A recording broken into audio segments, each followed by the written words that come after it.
Nah, dari buah pertanyaan pertama, hukum tak kerja bak tempat usaha toki narkoba.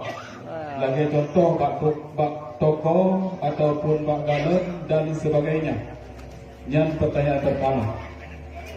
Pertanyaan kedua, pagi pancara toki narkoba yang ketobat dan hoki harta. Yang pertanyaan kedua. Kemudian saya mau pertanyaan melalui WhatsApp ataupun WA.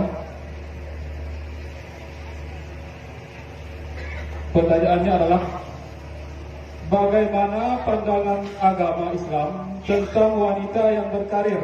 Karena sekarang banyak sekali kita lihat ibu-ibu menitipkan anaknya kepada mertua untuk demi melanjutkan karirnya. Bagaimanakah pandangan Islam tentang hal ini? Jadi urung wanita karir, urung kerja berkantung, jo bak mertua. Yang kibar hukum, menanti duraga berhujat. Demikian.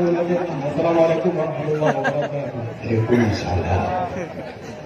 Yang pertama, tak kerja bak agen narkoba. Ya, untuk buat narkoba ini atau imkat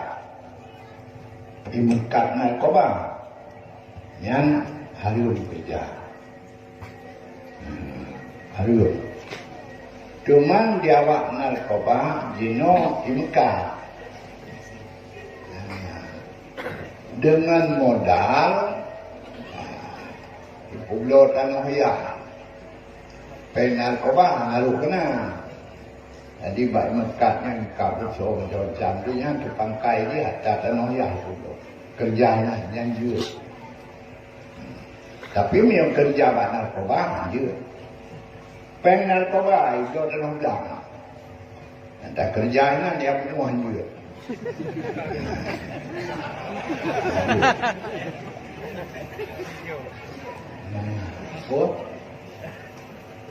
Yang pertama masalah narkoba, kemudian yang kedua masalah wanita yang berkarir.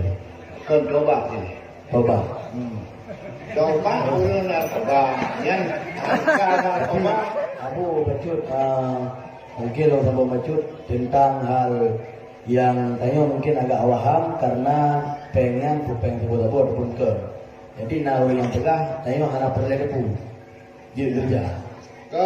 Anjir anak kalian dukung, ni ada dukung. Nggak jelas.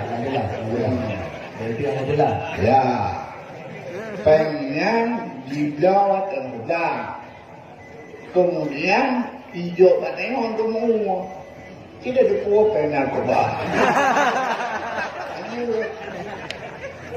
Kan, hana ada dukungnya yang betul.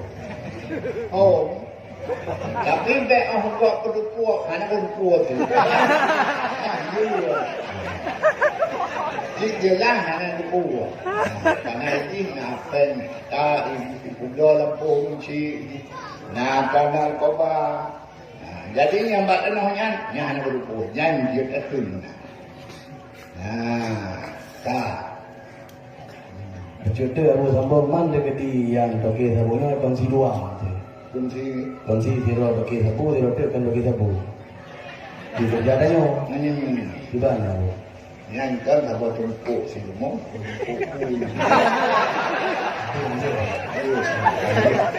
Tapi kadang-kadang hanya untuk orang kerja apa orang yang toke rumah sabu.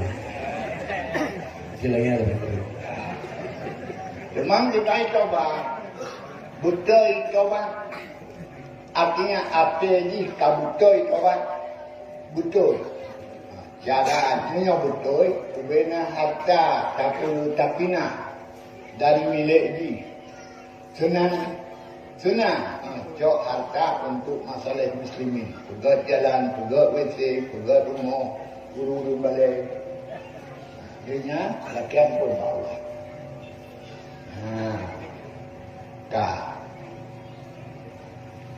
Yang coba. Ayan uringan karier, kuadra karier.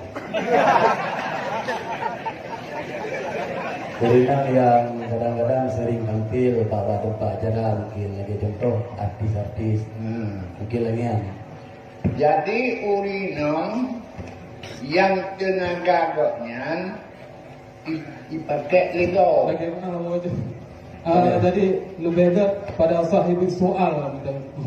Jadi maksud penanya adalah wanita karir adalah buruh yang kerja, contoh buruh kerja kantung, buruh PNS gitu, atau tukang usaha. Jadi anak usaha apa? Anak taksi sebab artisnya. Kan? Ya. Jadi tak salah hampir tam artis lanjut, buruh mekat je. Ini alam Dia dari sahib soal. Jadi asalkan kerja hanya menyimpang dengan agama, ya hanya buku. Ini kerja agaknya ketik surat. Kerja agaknya putunya laporan. Job kontrak. Hanya buku. Asalkan norma-norma agama terjaga. Tidak masalah. Cuman syarat menyokoknya bersuami benar izin suami. Ya, hanya izin suami aja. Karena dengan akad nikah bangsa tubuh dengan hak suami. Nah, anak buku je. Kak habis